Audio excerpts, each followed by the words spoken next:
see, there are two kinds of people: those who are doing PhD and feel jealous of people who have government job, and then there are people who feel fulfilled when they are doing research. So if you are of the Yes, second kind, or if you are of my kind, who feel fulfilled of doing research and are not like hundreds of people are carrying JRF, hundreds of people are getting in, like going for interviews in ISERs, IITs.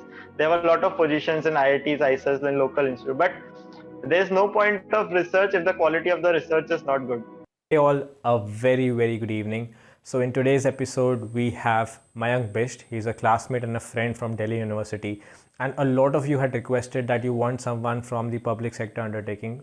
So Mayank is working as an officer at NTPC and he has got some wonderful insights. I got to learn a lot from his experience and I'm sure you will too as well.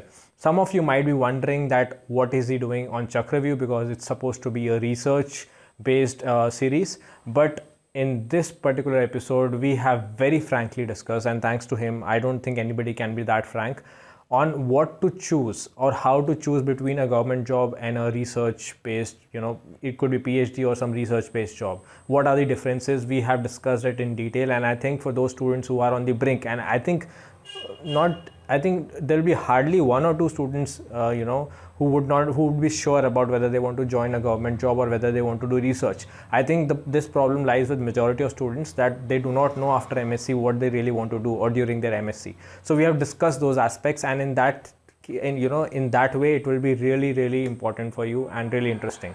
And of course, those of you who want to know a bit more about the life of a PSU officer, more or less it is same, be it in BARC, ONGC, NTPC or any other government organization.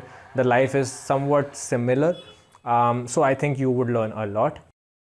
So by the way, those of you who don't know, even though I've already introduced, Mayank is a friend and a classmate from Delhi University. So he is currently, like I mentioned, executive officer at NTPC. Mayank, a lot of students have so many questions related to government jobs, and for them, it is a dream to join, NTPC, ONGC, and everything. So just describe, if you could just describe your work at NTPC. First of all, I think that's the most important question, that what you do and how your concepts that you studied in bachelor's and masters, how are they being utilized in your work? See, NTPC is like what we do is we generate electricity from coal. So from coal, when coal is burnt and water is converted to steam, and steam from the steam the turbine is run, and thus we produce electricity. So the quality of water has to be maintained. All the constituent of water, organic, inorganic matter, has to be maintained, and there are certain limits about it. The pH of water that goes into the boiler, the steam that is produced, the silica in it, the chloride in it, everything, all the chemical parameters of the steam and water has to be maintained. Right. So in the chemistry department, like if a person is working in chemistry department NTPC, he has a work of monitoring all those parameters, and if at a point if those parameters go out of hand or have like if the trend is going higher and you're like non-acceptable, so you have to take necessary actions, like what you need to improve the dosing, the quality of the water has to be improved. So that's the part, because in steam you cannot the turbine cannot be rotated with ordinary water. It has to be deionized water, we say it, demineralized water. Okay. So the main job of shift chemist, like I am working in shift in chemistry in the chemistry department. So our main job is to have to produce water that is free of all the inorganic ions as well as organic matter. Okay. That is what we do. We have to supervise, like it's a continuous supervising position. Okay, right. And it is like, do you have to, is it fair to say that most of the concepts that you utilize are from like the analytical chemistry background, or? Yeah, it's a completely analytical chemist job. Okay. Uh, you need to monitor all the parameters. So when you do so, you have to be very attentive while measuring all the parameters, because the limits are in ppb level, parts per billion.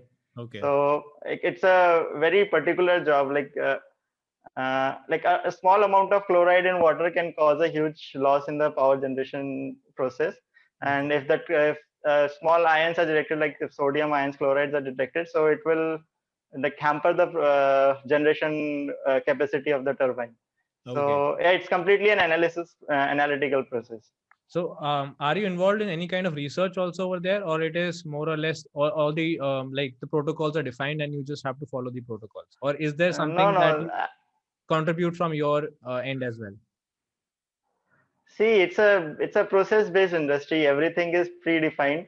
we have an LMI, location management index, and according to that we have to say it has come after a lot of research, that is true, but as of our level, we can suggest to have like improvements in the process, but as such we need to follow certain protocols. Like it is not up to us you increase the dosing, you just do not take care of this parameter and it will run appropriately. You have to follow certain guidelines, certain provisions. There is uh, a proper local management index, instruction for that. So you always have to stick to it, and any abnormality in the analysis or any abnormality in the parameter has to be reported, and the higher authorities usually take the final decision. Okay, so basically you are not allowed to experiment much with the protocols. You have No, to. no, no, no. Like it is completely not allowed. It's not because the simple like it is not at all an experimental basis. It's always you have to, if even if you are not even if you are 1% unsure that this might be going out of hands, you need to completely like at that moment emergency basis you have to inform the higher officials, Okay. because 1 megawatt of electricity can cost a lot. Yeah, of course, right. So, so if someone is from a like this is a confusion with a lot of students. Like they have a research bent of mind and they want to do research, but at the same time they want to be a part of a public sector undertaking. So then, in that case, is there any research wing also in your organization which anyone can, or if someone is interested in the research aspect, can they have, or in maybe in the later part in the of their career, can they experiment and join some research based wing in your organization or in NTPC? Yeah, see, NTPC, we have a research institute of NTPC in Noida. But Okay. initially, in the first posting, you are posted in plants only. Like I am currently posted in Visakhapatnam. So the first posting you get will be in plants only, in the projects. But after you learn how the projects work, because it's not a like you learn with time, because you learn with experience, because it's a very very big project, and that is not something you have to work on computer like an IT job and you will learn. Yeah. So if you are interested in research, so you definitely need to have this experience of working in a power plant. Then only you can go for research. You need to know how these things work. So we have that is called Netra. Uh, it is in Noida, NTPC research wing it is. So after 5, 6, 7 years of experience in power plant, people who tend to go for research, who have this a great curiosity in research project, they apply for that. And yes, you have this opportunities of doing research in the company, but for that you have to be very much accustomed to the power project, like the working of power project. So for a freshers who is joining NTPC, like as per my knowledge, I don't think he should be looking for doing research in the initial part of his career. But later on in life, like later on in his career, he can surely go for research purpose. And NTPC is such organization who has always promoted education and research projects. So any suggestion or any research work or any ideas is more than welcome in the company. But Okay. it must be like it must have a good advantageous aspect to the company. That's quite enlightening. I think a lot of students who were confused about this aspect, I guess that's your answer. Thank you so much for that. The next question that I have is, which is also quite prevalent. Is it like a typical government job that we kind of like envision, or how is it like? Does it, like the most of the questions are, do you feel that you are contributing, or like do you feel fulfilled?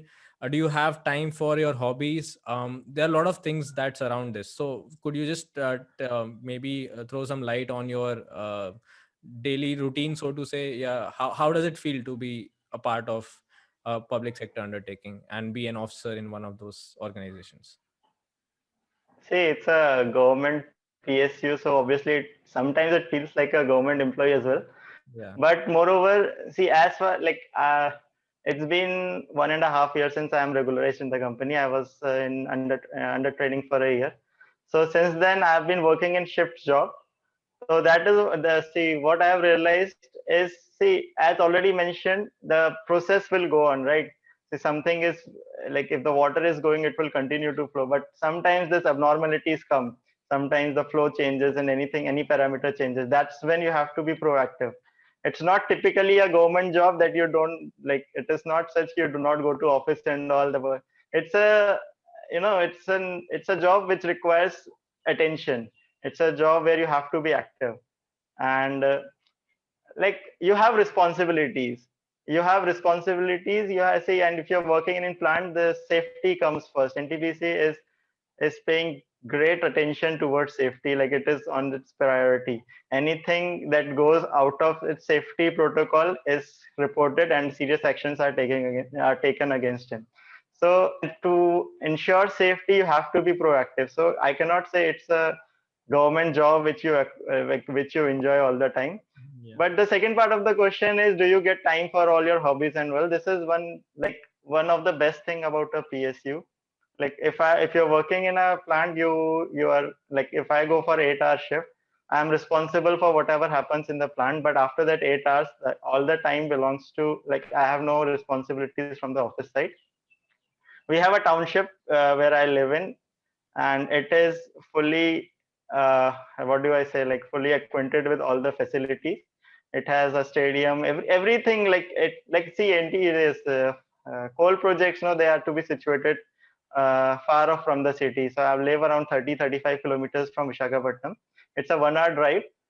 But then again, like the company makes sure that you do not feel away from a city. We have a township which is fully, like, it has installed with all the facilities that a city have. We have a theater, we have a stadium, a swimming pool, clubs, badminton halls, extracurricular activities. Any person, I should say, if you have hobbies, if you are into extracurricular activities, you should definitely go for a PSU, because whatever your hobby is, company will take care of it. You'll have a lot of time, you'll have a lot of places to explore, and you'll definitely learn a lot of things. Okay, okay. And what about the what about your colleagues? Like, do you find company? That is the important aspect. Do you have people of your age? And what is the culture like? I know you can't be very frank on a public platform, but still, like, do you have colleagues, friends, or is it something that you miss out on? See, I belong to 2018 batch. So when I was posted there, 4 other people were posted Okay. along with me. Not in the chemistry side; they were from engineering. 5 of them actually, one left.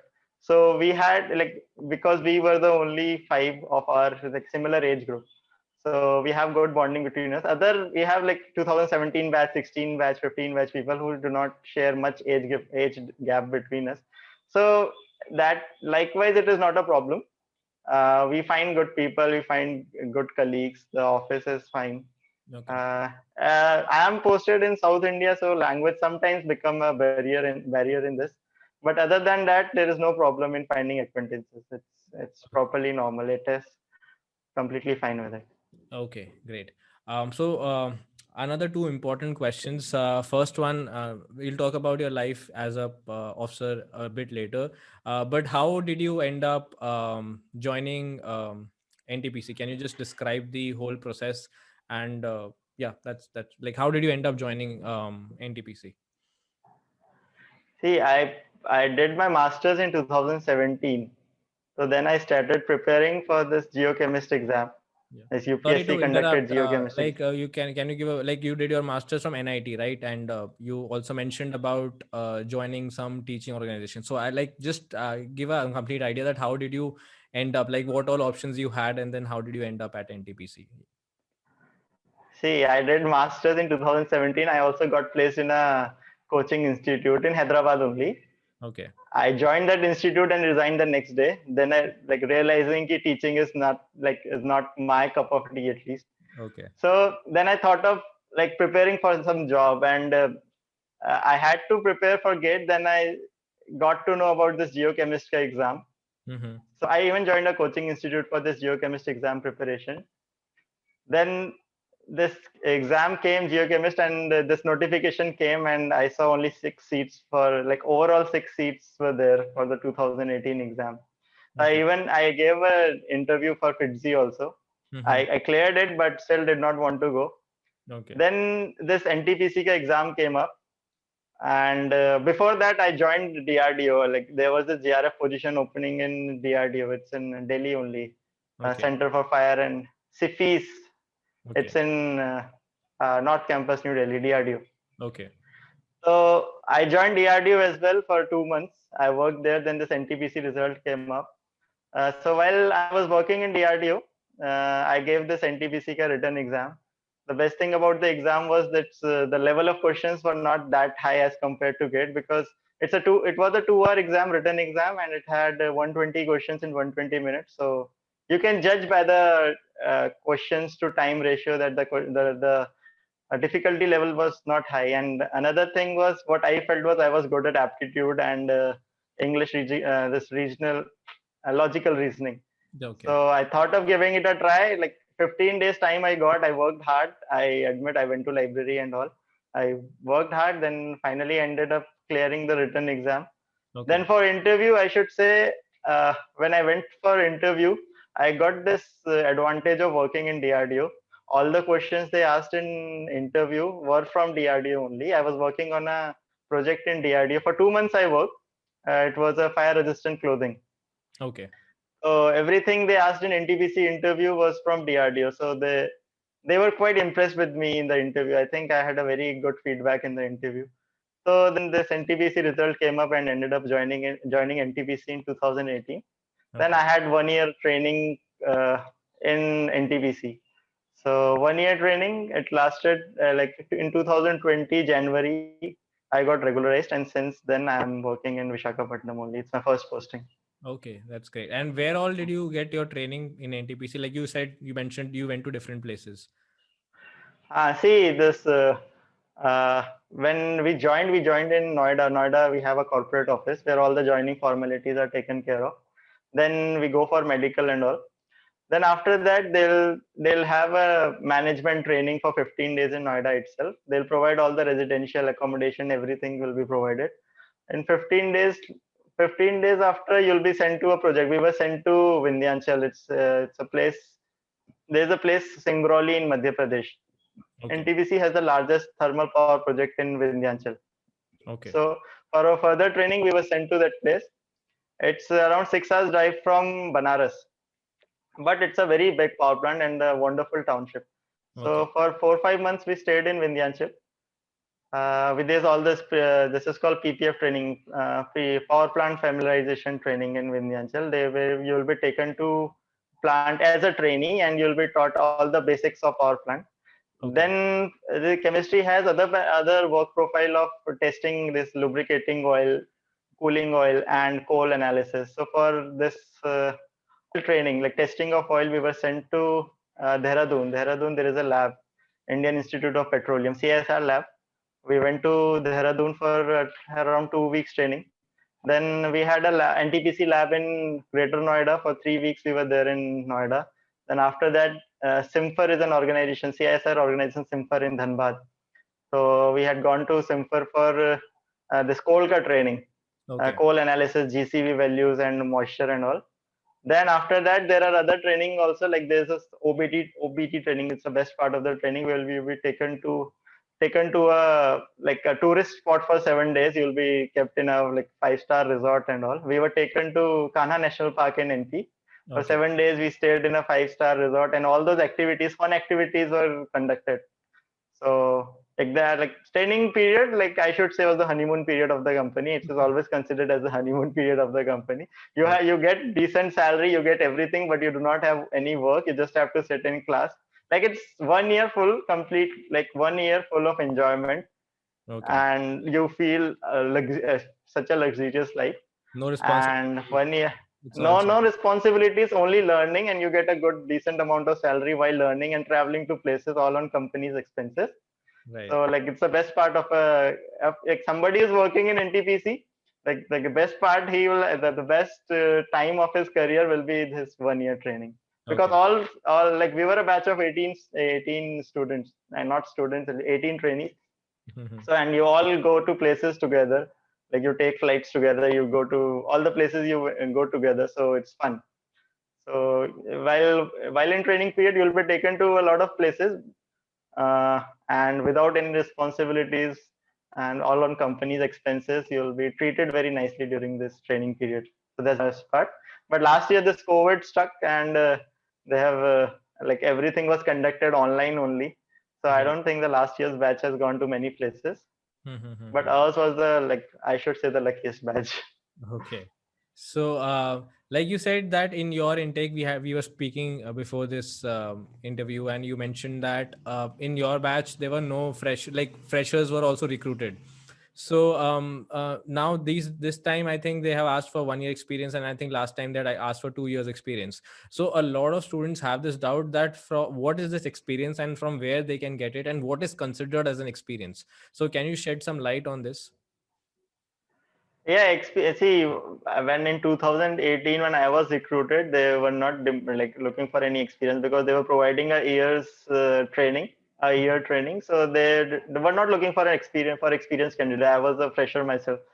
But in 2019, they were asked, 2019 or 20, I don't remember. In the advertising, I saw 2 years of experience required. So particularly, they have mentioned this areas of water testing, coal and oil testing as priorities.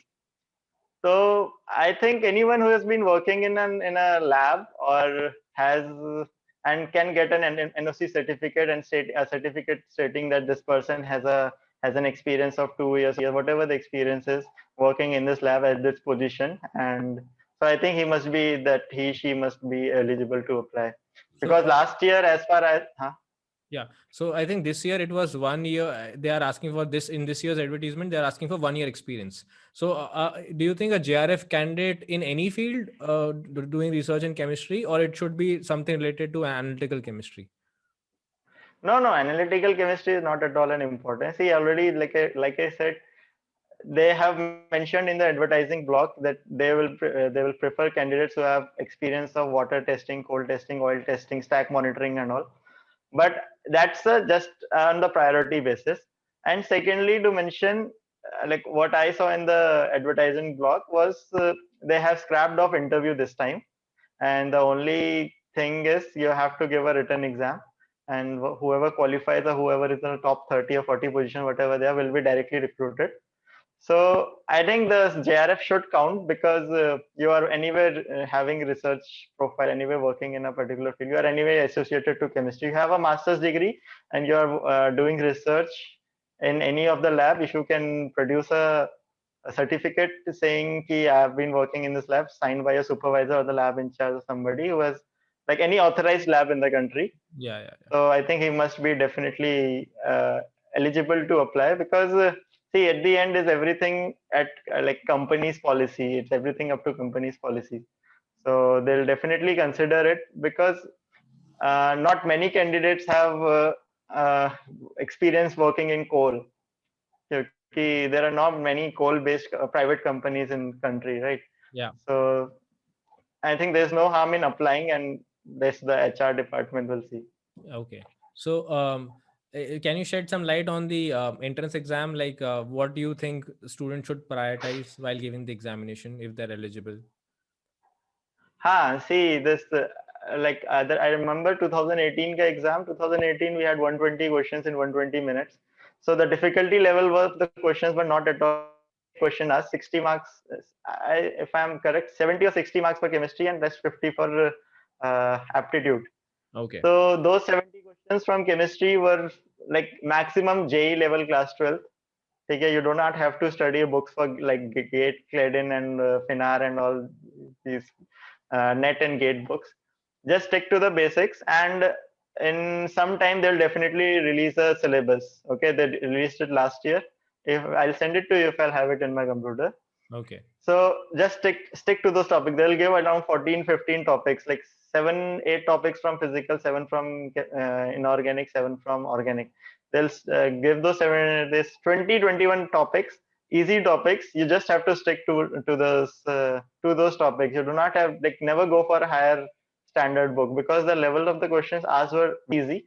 But another thing that I think makes a difference in the rank is the aptitude exam.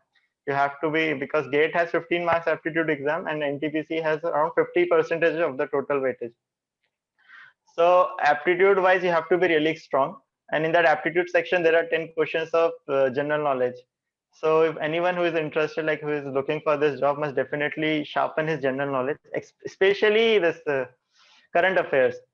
Because when I gave that exam, out of 10, eight questions were from current affairs. So stick to current affairs, very important, and that makes a lot of difference in your rank, because there are less seats, right? 30 seats, I guess. Mm-hmm. When I was there were total 18 seats, 9 seats for general. So you have to be very, like, see this 60 marks chemistry, it's that easy that all, like, it is like equal for all the students who participate, because people who are preparing for gate, who are preparing for any aspirant who's working for net gate, will have a very strong basic chemistry, right?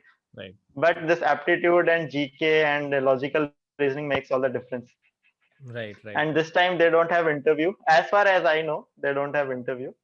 So if they're not having interview, so everything is depend, like your written marks decide your selection. So stick to the basics, and secondly, sharpen your aptitude skills and knowledge. I think these two, because I worked on these two things only, and I end up succeeding. Right. That's great. I get this a lot, and even though I have mentioned, like I have advised them. So basically, students ask me how do they sharpen their general aptitude, or how do they develop their logical reasoning. What I generally say is, like, there's no like short way of increasing your aptitude or logical reasoning. It's just that you can practice a lot of questions and keep doing this on a daily basis. I think that is the only way to do it. Do you have any other additional advice related to sharpening the See, logic? I'll say you need to practice. There's one thing you were right. You're right, is you have to keep practicing, and secondly, I think it's a time-based question paper. So chemistry question won't take time to solve, but your aptitude question, mathematical reasoning question might take a lot of time.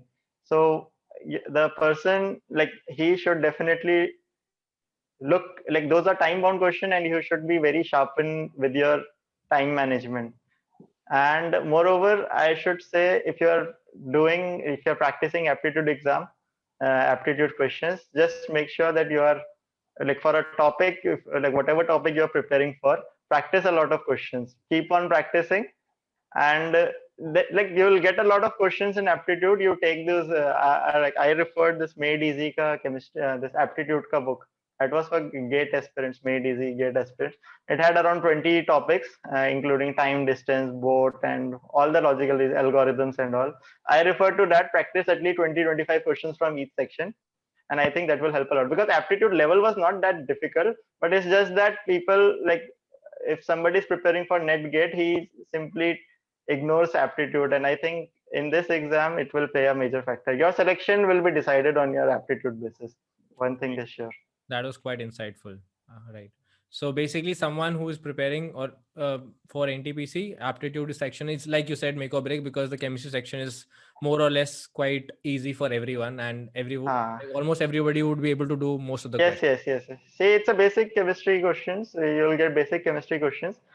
That will, like, as I said, everybody will have that knowledge. Mm-hmm. And like, out of 60 question, I think 45 to 50 everybody will attend. So those 10 won't make that difference as those aptitude kit 50 questions will make. Okay. So you have to get top, you have to be at the top rank, because the number of posts are not very high. So Yeah. you have to continuously improve your aptitude skills, and GK, to mention. GK is also important, because 10 questions here from GK. They have English also, English synonyms, antonyms also.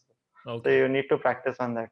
Okay. The level of the questions is not high, but it's just that people tend to ignore all these aptitude questions.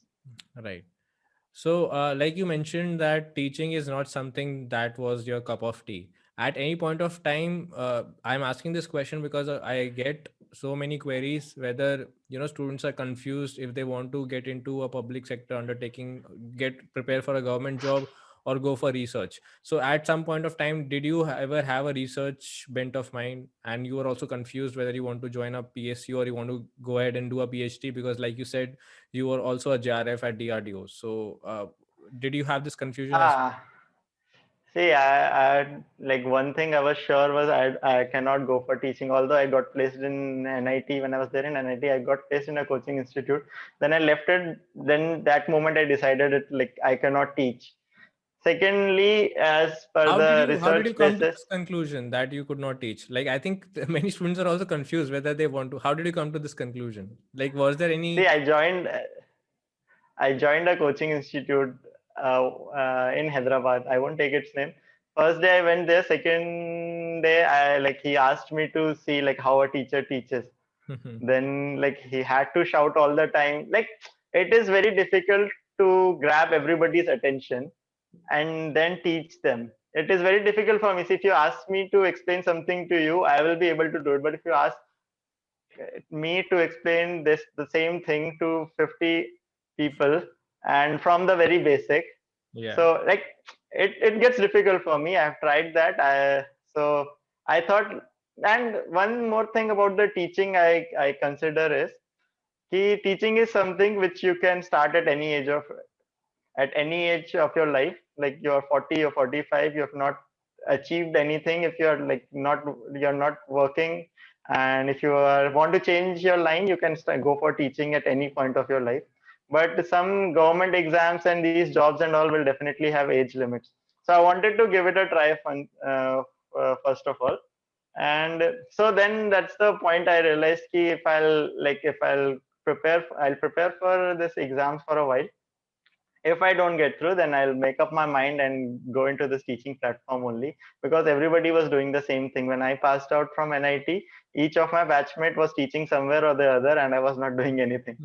And secondly, in the second part of the question, your research basis, I worked in a project in NIT last semester. So, and then I realized I'm not that much into research as well. But then I got into, I did not appear for NET or NET exam in my life. I appeared once in MSc first year, but I don't think I was eligible at that point of time.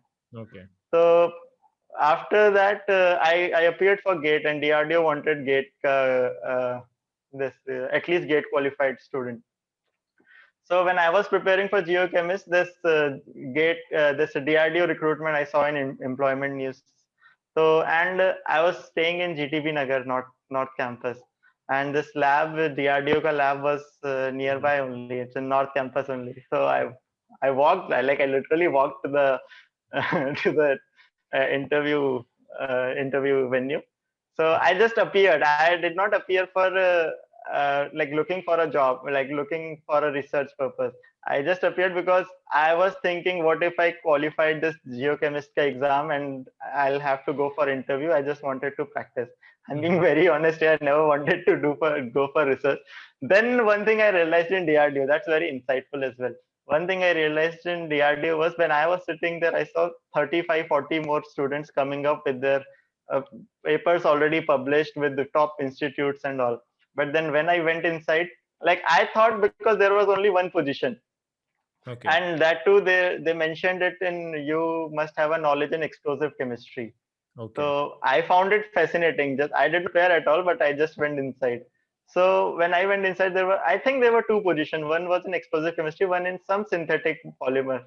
So Okay. when I went inside, they were like, do you actually want to give like you said you're preparing for geochemist, so why are you here? So I was very frank enough.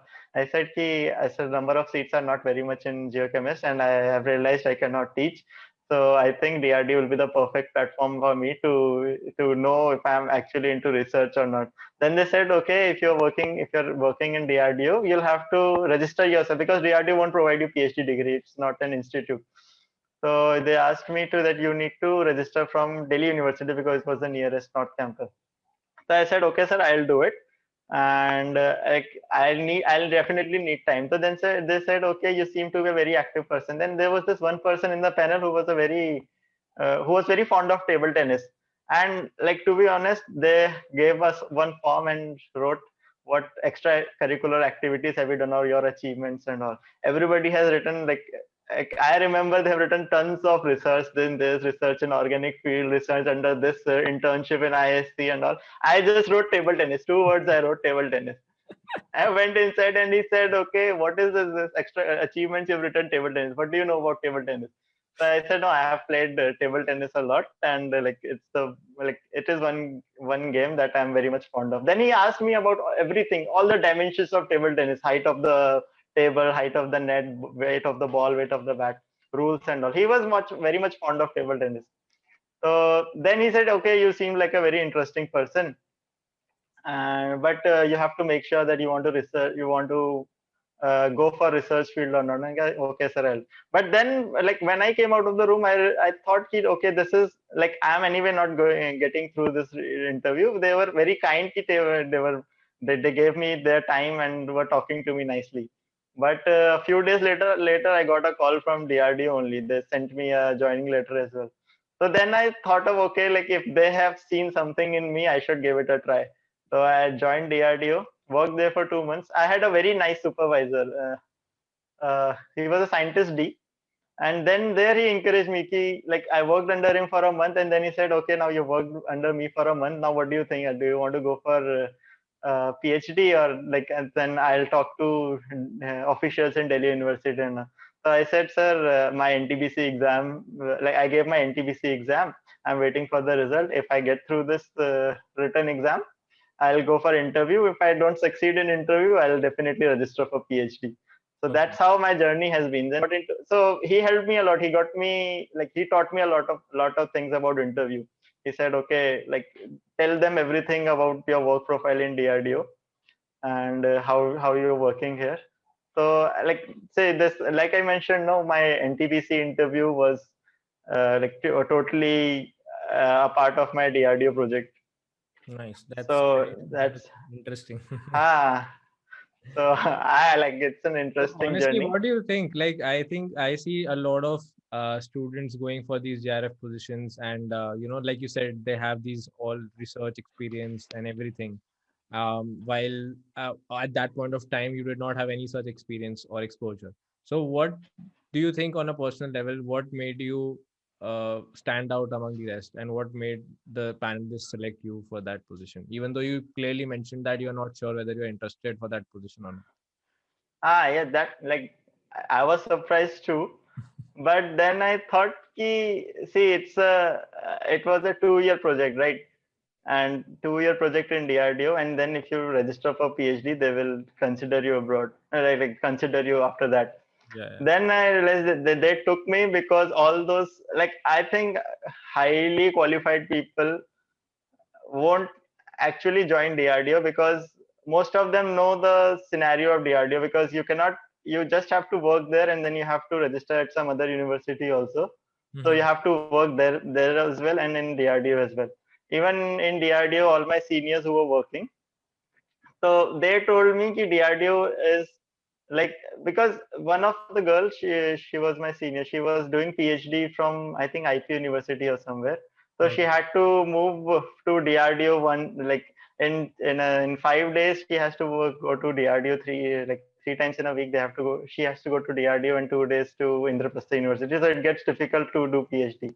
Okay. So DRDO was looking for somebody who can work, work in their labs, and like work as per their instructions. They basically needed an assistant to work in lab. Okay. And and they knew I was not going, like I wasn't sure about PhD.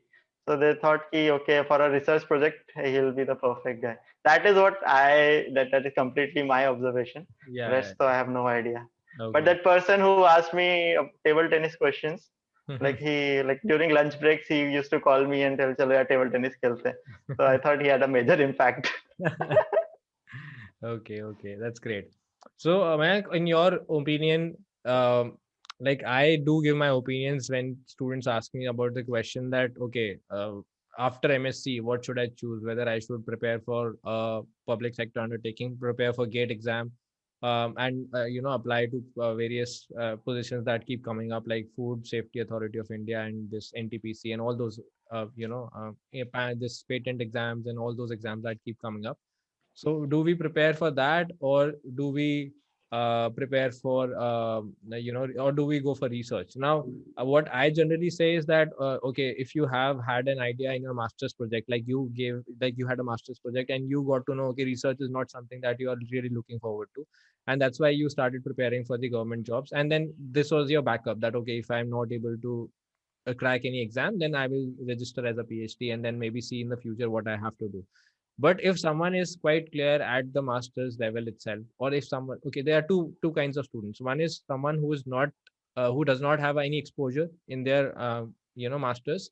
So what I personally recommend them is that you can have a 6 months, like you joined as a JRF, similarly apply for JRF Yes, yes. positions. Do research for 6 months, and then you'll get to know whether you are bent, you are like your research, do you have a research bent of mind or not, if you don't have a master's project. And Secondly, what would you advise? Okay, so this is the first kind of student, and the second one is who has done a master's project and they are very much inclined towards research, but at the same time they are really confused that because after PhD there's no guarantee you're going to get a job, and plus your age limit would also That's be, the point. you won't be eligible for a lot of exams. So they are very confused that whether they should go for a government job or they should do research. So what would you advise to these two kinds of people, students? So the first kind, I think, if you agree with the answer, then I guess we can go to the Yes, second. yes. See, definitely, like it is the somebody's interest only if he wants to work in research field or want to work for job. But what I feel is, if you're, see, as you said, after PhD there is no surety of job. Had there been a surety of job, I would have definitely gone for PhD. And secondly, see this a person's financial stability also comes into play. Of Okay, course. like the stipend a PhD scholar gets is not at that much that he can run a family with that. Because after, if you're doing PhD and after completing PhD also you're not getting job and you're living at the same stipend, so it gets difficult. Plus you're in a country like India, a research scholar or a person who has done PhD, if he doesn't have a job, he's not valued much in the society. That is what I have seen. True. But see, and somebody who tends to go abroad. Okay, so that also, like, not everybody can afford to go abroad. First of all, they do not have that insight about going abroad, and secondly, nobody wants to leave family for and go that distant. So what I should say is, if your family can see, it's completely like your research interest is one thing and the practical aspect is another thing, right? You Hmm. want to do PhD and sometimes your financial condition don't allow it. I did not have such financial problems at my home, but then I also wanted to have, like, see, PhD is around 4 5 years of very hard work and then you do not have any surety of job, being frank. Yeah, yeah, But true. what I had what I had in mind, you work hard for 2 3 years, okay, 1 year, 2 year, 3 years, okay, but that 2 3 years might reward you more, okay, might end up getting a, see, after PhD also people are looking for government jobs, they're going for assistant professor. After PhD also they are adopted as ad hocs, they on a temporary basis. After every year they have to go for re-interviews and all. They do not have an idea ki they'll get a permanent position in the institute or not. And as per my knowledge, in the last 4 5 years, not many government vacancies are coming up. In 2000, since 2018, like ONGC has also reduced the number of seats, and like all those government seats, there the geochemist once had 70 seats. Now in 2018, it had only 6 seats. Not many government jobs are coming up. That is why mainly I think most of the people are going for teaching as well. But this is one thing I want to make clear is, teaching you can start at any point of your life. If you're not interested in teaching, don't teach teaching as an obligation ki everybody is doing, so I should also teach. If you're not interested in teaching, you should not go for it at all. And if you're not interested in teaching and you don't get any you don't end up getting into any government jobs or any services, so you can anyway start teaching. It doesn't have any age limits, right? Yeah. So if you are actually interested in research field, you want to make a change and you have a proper career plan. Ki after PhD I have to go this. After PhD I have to go for postdoc or abroad or whatever your career plans are. Then the PhD is the best, I should say. But you should not have any monetary dependence on PhD. You should not like financially though, you should never be dependent on PhD because it will never give you a job security. And if you're looking for financial stability in life, you want to settle up early and work and like start a career in a different aspect, but in a more settled way. So I think these jobs are the best. So you need to prepare accordingly. You need to have that framework of mind. And but back of the mind, you should always have this thought ki if you're going for PhD, you make sure ki you have a career plan after it. Just don't get into PhD because I have a JRF, I have a net qualification, I gave an excellent interview in ICER, ISC, I've got into, because one day you'll definitely suffer. And like I have talked to many of the people who have in fact gone abroad, but are not actually happy. But just because of the limelight, you tend to go to Canada, tend to go to US. But that doesn't really mean you will get excellent research opportunities, right? Of course. So if you're actually interested and like as per my idea, by master's second year when you have a 6 month project, or if you're and as you said, you can enroll yourself in a 6 month project and you'll get an idea if you're made for PhD or not, if you're actually interested. So go with that plan, that 6 month wala plan, and then start preparing if you're not good at research skills and you realize ki okay, now this is not my area where I want to work in. But just because see net JRF, like hundreds of people are carrying JRF, hundreds of people are getting in like going for interviews in ICERs, IITs. There have a lot of positions in IITs, ICERs, and local institute. But there's no point of research if the quality of the research is not good. Okay, because it won't take you anywhere if you're working on something and you're just working because you're getting like 35-40,000 from the government, and you are also thinking कि इसके बाद मुझे कुछ idea नहीं है क्या करना है, तो ठीक है इसके बाद क्या होगा, SRF हो जाएगा, and SRF के बाद क्या PDF कर लेंगे. So just don't go for that. You need to have a very crystal clear career mind. I'll advise somebody to go for PhD only if he or she has a proper career path instead. She knows ki what I'm going to do instead. Like after that, if what I'm going to do. So if some because teaching is like assistant professors, if somebody wants to teach in college, like I haven't seen a lot of vacancies in the in the past few years in coming up in colleges and all. I've seen a lot of like highly qualified teachers still working as ad hoc in good universities. So that is also a headache for like a longer period of time. So I'll always suggest ki if you have a decent plan, go for PhD. Otherwise, you should start preparing for government jobs. Okay. So if I have to summarize, can I say that somebody who is really fond of research and is clear that okay, this is something that I really want to do. If someone is confused, then I would say that okay, you should start preparing for government job, because in the end, like you mentioned, after 6-7 years, you will have the financial stability and you'll also be able to do research later on if you feel that okay, now I'm financially stable, now I want to do something which is intellectually challenging, and then later on they can do research in the government organizations also. So I think what you are advising is PhD should only be done by someone who is like super clear about they want to do research, and that is something that Yes, interests them a lot. And you're right about yes, the thing that yes, there are a lot of students who are really into research but some financial conditions do not allow them. Then I think for them the best way out is, like he also mentioned, you prepare for a government job, get into one, out 3-4 years you work and help out your family, and then later on of course you can get into research. So yes, definitely.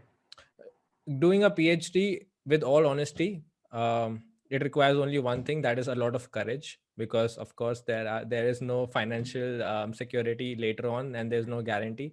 So one of my friends has this status: all you need is a lot of courage. All you need is courage. So those of you who are really interested, I think you have to be courageous and go for a PhD. So Mayank, one last question, that is two last questions in fact. Okay, the second last question that is what about the is it challenging, is your job challenging? No, the job is not challenging, but this job, like the work that I'm doing, requires you to be active all the time.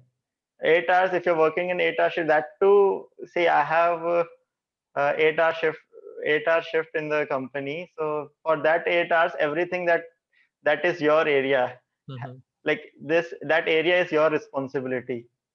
Okay, so everything from safety point of view to the this monitoring point of view, you have to be careful. You have to continuously look at the computers and see all the charts and all the graphs, trends and all, and then act accordingly. It is not challenging, but once you get acquired to it, once you know once you need to have that confidence. Okay, you need to detect the change. Okay, this trend is going up, something might come up, something can, like, it is like the parameters are deviation, so you have to take necessary actions at that point of time. Because see, as for chemistry, see, in where I am working in Vishakhapatnam, we have see, this steam is generated, like steam is generated, and the cooling water that we use is seawater from the ocean. That cooling water, if there is a condenser tube leakage and that cooling water enters into the condenser and mixes with the steam, so that cooling water has a 3 crore ppb of chloride. Okay, 3 crores ppb of chloride. So this sodium chloride, seawater, and that steam that we have in the main circuit, the chloride level should be below detection limit, like 0 ppb. So even if there is a small pinhole in the condenser and it is always under vacuum, the conductivity increases. And as soon as as soon as there is a small hole in the system, the entire unit has to be taken off the bar. And so that you have to be continuously monitor. You have to continuously monitor the conductivity of the hot well, the condenser water, because a small pinhole can cause cause a unit to shut down. And say this is a 2000 megawatt project, 500 megawatts each unit. So one unit shutdown can cost a lot to the company. So the later you see the defect coming up, the later you see the rise in conductivity, more loss it is causing to the company, because the water has already entered the boiler, and then you need to take the unit down and flush everything. So more shutdown hours will be there. So it's not challenging as such, but you have to be attentive. You need to active response is required. That was a good description. But the point of the question was, like, for example, why I did ask you this question is what I wanted to know, by saying that whether it is challenging or not. So if, like you mentioned, that yes, there are certain protocols that you need to follow and you need to be vigilant, but at some point, do you feel that since the protocols are quite repetitive, and I guess these problems might not come on a daily basis, they might be not that frequent. Yes. So in the rest of the days, do you sometimes feel that I need something challenging, or do you miss out those challenges that you had, let's say, in your... Yeah. PSU, it is always known for a comfortable lifestyle. So somebody who has a habit of doing, like, who cannot sit idle and like wants challenges in life, wants to do something at every point of time, I don't think it's a job meant for him. Like, he can work definitely, but it is not your job requirement, I should say. And the one last thing that I want to, it's not a question, but one last message from your side that you want to give someone preparing for government jobs, anything it could be, or any message, not just for them, but the most like, we have already addressed that question, but this is something that I very frequently see is confusion between government job and research and all those things. So what would you advise? One last message from your side. See, I will always want a person to follow his interest. Like, everybody gives this message, you just follow your interest, follow your passion.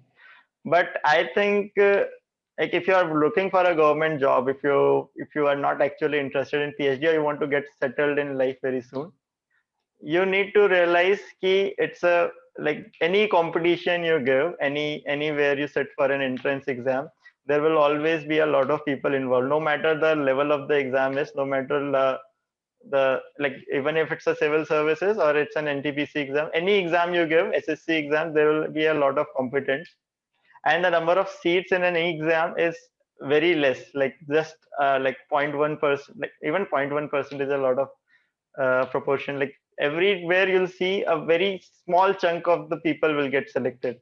So any exam you give, you should always make sure ki you give your 100% in that.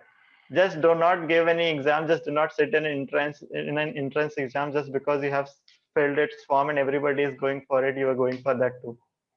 Even if it is gate, see gate also, I think it is see, there is no point qualifying gate and not getting a rank, because gate usually people go for ONGC and any of the PSU, and there is no point qualifying gate and getting a rank, like a back rank, and then you will definitely not be considered for any of the posts. So even if you're going for gate, you just make sure ki you're giving your 100% towards it. Moreover, if you're looking for a government job, and if you're confused between getting a government job and PhD, this plan you said is like work for 6 months project. You analyze if you're actually meant for research and all. So you go for research.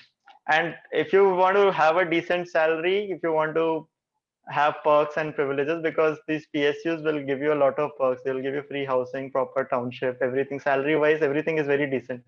So that way you should definitely go for a PSU if you want to have a life that is settled, and like a decent salary, and a life where you can give time to your extracurriculars as well.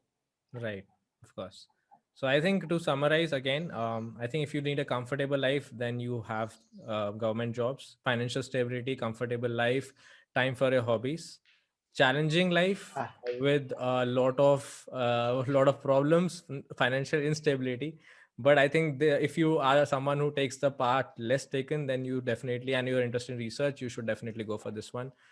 yes, yes, yes. You will feel fulfilled, like, at least if you are interested in research. I'm interested in research, and I feel, see, there are two kinds of people: those who are doing PhD and feel jealous of people who have government job, and then there are people who feel fulfilled when they are doing research. So if you are of the Yes. second kind, or if you're of my kind who feel fulfilled of doing research and are not jealous of these people, then or people like Mayank, then you should definitely go for a PhD.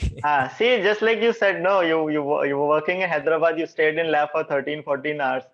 Okay. See, it's a challenging work, right? You had to work hard. See, you have finished writing your paper, you have submitted that. That doesn't mean it went easy for you. You have done it because you worked hard. You must have stayed a lot of time in lab. You must have stayed overnight in lab and done, and you must have, like, there are a lot of challenges involved in a research. That is true. And you yourself have gone through all of those, right?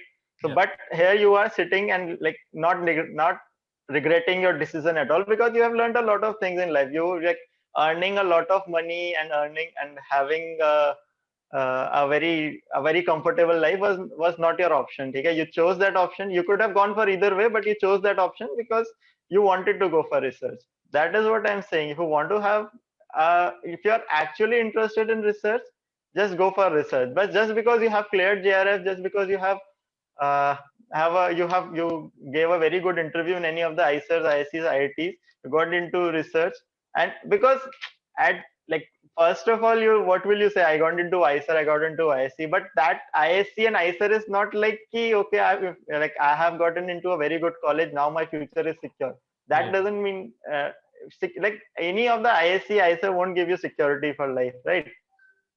of So course. there also you have to work hard. Just because you got into any of the IIT doesn't really mean ki your struggle for life is over.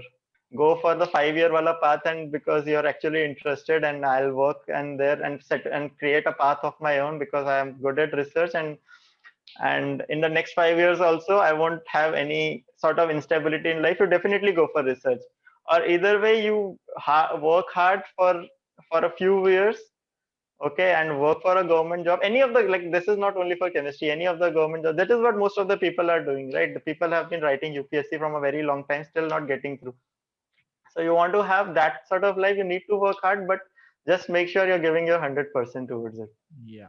And I think we also need to acknowledge, Mayank, one different class of people. Like you said that neither you had any financial burden, as so to say, like from the family, from the family's perspective. And the same goes for me. I also did not have any burden from the family's perspective. It becomes very difficult for someone who wants to do research, but at the same time, they also have to see for their family as well.